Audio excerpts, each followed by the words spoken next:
izin. Sebelum kamu pakai kali ini ada janji. Nah, nanti setelah itu dia juga ada janji.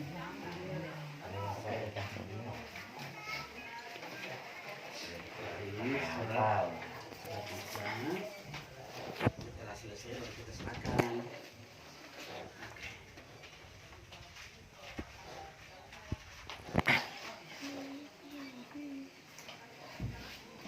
Jadi Bapak, Ibu, sudah kita siap mulai ya, supaya kita cepat pulang. Ya, sudah siap? Ya. Lain. Bagaimana, siap? Siap. Nah, keluarga Eben sudah ya. Siap itu bahasa PKK bilang ayam.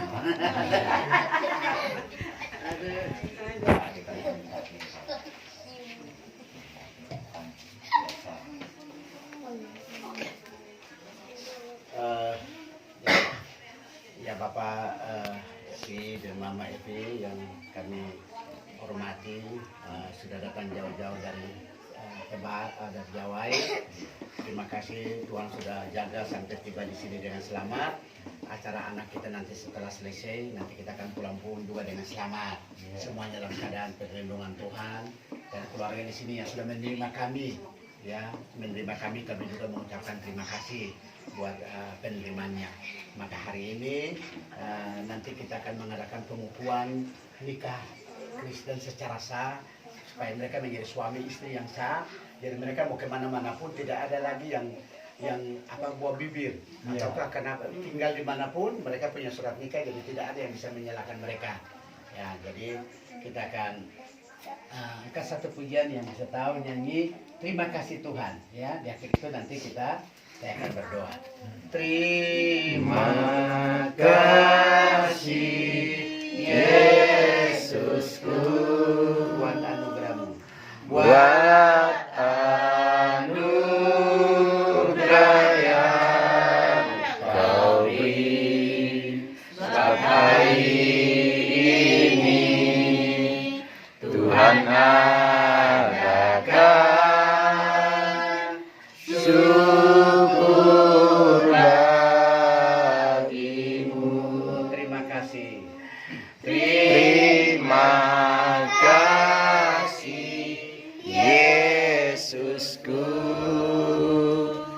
buat anugerah yang kau beri. Sebab hari ini Tuhan adakan syukur bagimu. Bapa di dalam surga, terima kasih pada saat pagi hari ini kami bersyukur karena Tuhan telah mengantar kami, baik orang tua Eva dan kami yang dari Singkawang, telah tiba di tempat ini dengan selamat atas pimpinan-Mu dan pertolongan Tuhan. Amen. Tuhanlah yang menjaga dan melindungi kami, jauhkan kami dari segala mara bahaya. Dan sebentar lagi kami akan memuji Tuhan dan mengadakan pengukuhan nikah untuk kedua anak kami, yaitu Eben dengan Eva, menjadi suami istri. Ampunilah segala dosa-dosa mereka, karena mereka tidak tahu apa yang mereka lakukan sebagai anak-anak muda. Tapi biarlah pengampunan Tuhan terjadi, supaya mereka menjadi suami istri yang akan saling mengasihi, saling menopang, saling menolong, dan saling bersama-sama sampai maut yang memisahkan mereka. Amen. Terima kasih Tuhan.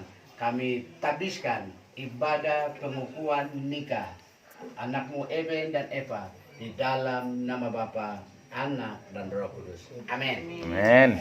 Kita akan nyanyi satu pujian yang semangat, yaitu segala puji syukur hanya bagimu Tuhan. Bisa nyanyi ya? 1, 2, 3. Segala puji syukur hanya bagimu Tuhan, sebab Kau yang layak dipuja. Kami mau bersorak tinggikan nama-Mu. Haleluya.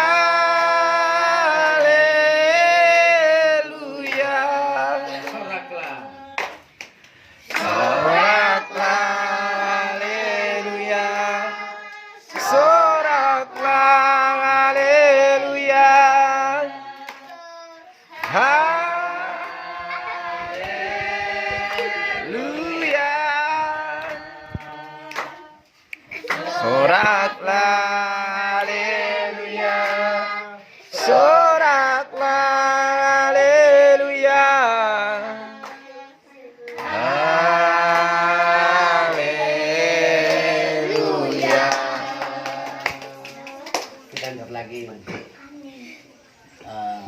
mengasihi lebih sungguh. Mengasihi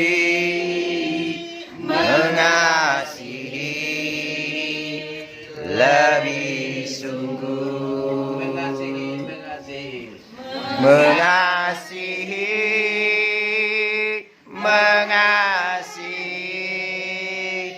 lebih sungguh. Tuhan lebih dulu mengasihi kepadaku, mengasihi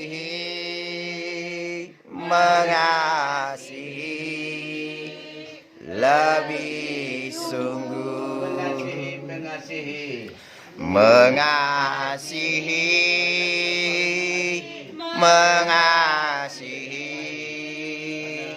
lebih sungguh. Yang Tuhan ingin kita saling mengasihi. Mengasihi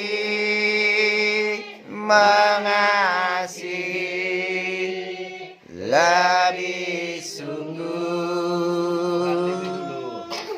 Tuhan lebih dulu mengasihi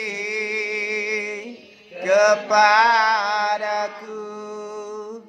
mengasihi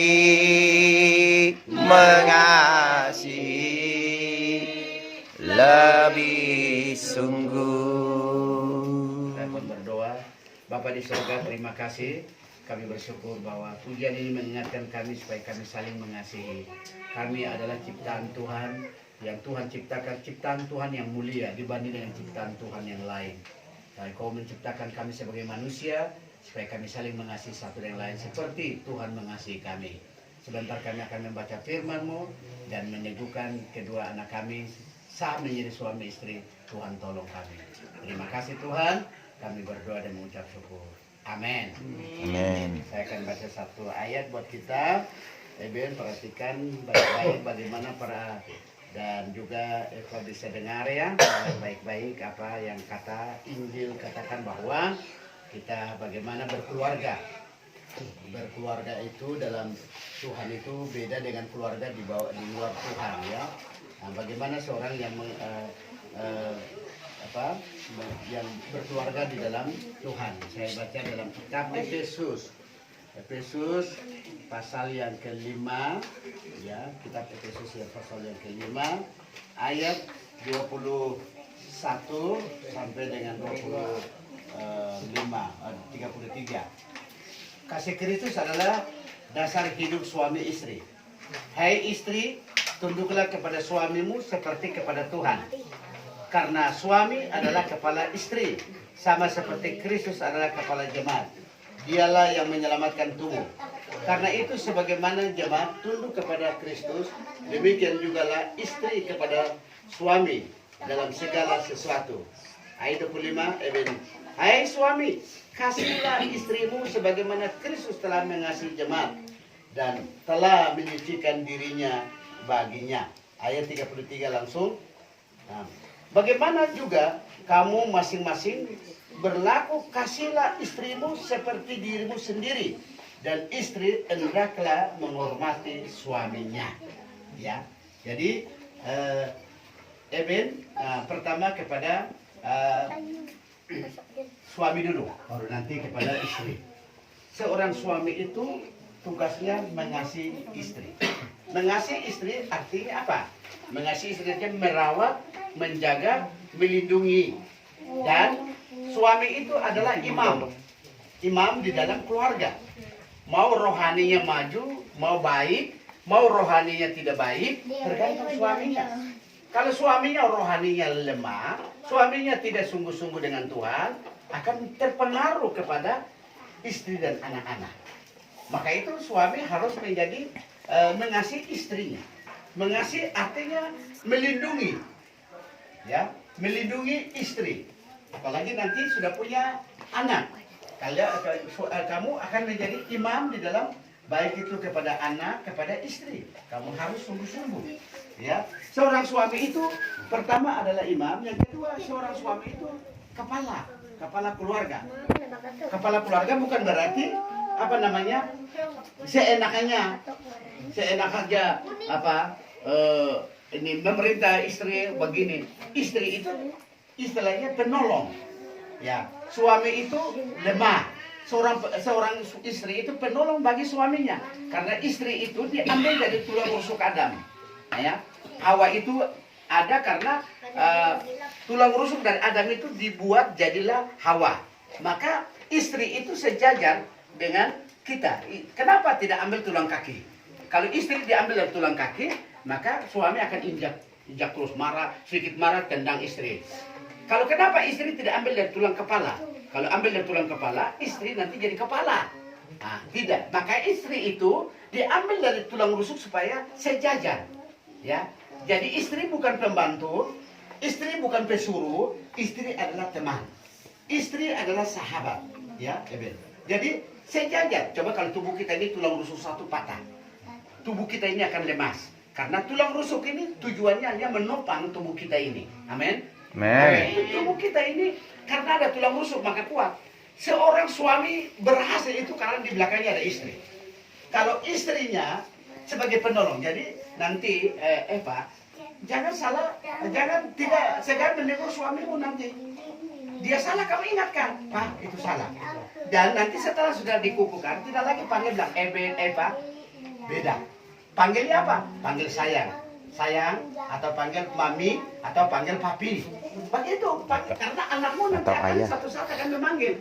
Atau abang. Kalau setelah nanti kalian sudah punya anak, nanti lahir, baru panggil. Anpama anak ini namanya siapa? Panggil bapak itu anaknya, mama anaknya. Tetapi sebelum dia ada, kita biasanya panggil istri dan suami itu papi, mami. Ya, saya tanya, ini anak saya. Saya panggil istri itu mami, istri saya panggil papi, maka anak-anak juga ikut. Oh, ini papi, mami. Kenapa? Karena orang tua sudah tanamkan itu. Ya, jadi itu. Jadi seorang suami yang pertama sebagai imam, yang kedua seorang suami itu sebagai kepala, yang ketiga suami itu bertanggung jawab pada rumah tangga, mencari nafkah bagi keluarga. Jadi yang mencari nafkah itu bukan istri, suami yang mencari. Istri itu ibaratnya seperti menteri dalam negeri. Dia yang dompetnya sudah satu. Artinya yang mengurus keuangan itu adalah istri, bukan suami. Ya, seringkali istri dibiarkan dia nanti mau beli gula, mau beli ada tamu, mau beli sayur, dia minta suaminya, Pak, ini mau beli sayur. Tidak boleh. Itu sudah salah. Yang benar adalah istri yang menjadi bendahara dalam keluarga. Supaya apa? Kenapa istri bendahara? Karena istri yang tahu dalam rumah garamnya kurang, miskinnya kurang, beras nggak ada. Nah, istri yang tahu. Suami nggak tahu apa-apa. Maka itu apapun penghasilan kita, seberapapun kita serahkan kepada istri. Bukan berarti kamu dompetnya kosong. Mintalah. Ini, Ma, tolong kasih saya sedikit. Jangan sampai saya jalan nanti bensin habis. Harus cari kamu lagi, nggak mungkin. Jadi kita uang bensin itu dikasih istri, itu wajar ya. Jadi tetapi syaratnya sebenarnya istri yang menjadi bendahara, ya. Jadi tugas suami itu pertama apa? Yang pertama adalah imam, yang kedua dia adalah mengasihi istri. Yang pertama kasih dulu, mengasihi istri. Yang kedua kepala, yang ketiga imam dalam keluarga, dan yang keempat mencari nafkah untuk keluarga. Istrimu mau sehat ke, anakmu mau sehat ke, tergantung Eben. Mau cari nafkah enggak? Mau cari kerja keras enggak? Untuk apa? Untuk keluarga. Orang demi keluarga itu harus kerja keras. Sekarang ini banyak orang beda. Istri yang kerja dia tidur enak-enak, jaga anak. Kan itu terbalik. Ya, tidak boleh. Tugas seorang suami itu mencari nafkah bagi keluarganya. Nah, sekarang apa fungsi istri? Nah, Eva, perhatikan. Apa sih fungsinya? Penolong. Apa? Penolong. Penolong itu begini, bukan perongrong. Wah, kamu ini umpamanya perongrong itu begini. Dapat kok sedikit saja uangnya. Bersyukur. Sedikit pun kau bersyukur. Pak, terima kasih. kamu sudah percayakan kepada ini uang yang kamu kasih sekian, saya akan belanja sekian, nanti sisa jangan lupa menabung untuk masa depan kita. Nah, karena kita hidup ini kan tidak mulus sehat terus, kita ada sakit lah apalah, kita sudah punya tabungan. Ataukah maka ada orang tua kita sakit mendadak, apakah kita sebagai anak tinggal diam? Kita juga bisa ambil bagian. Oh, mama ada sakit, Pak, oh ibu, bapak ada sakit, bolehkah kita bisa bantu? Boleh, siapa bilang tidak? Ya, itu boleh.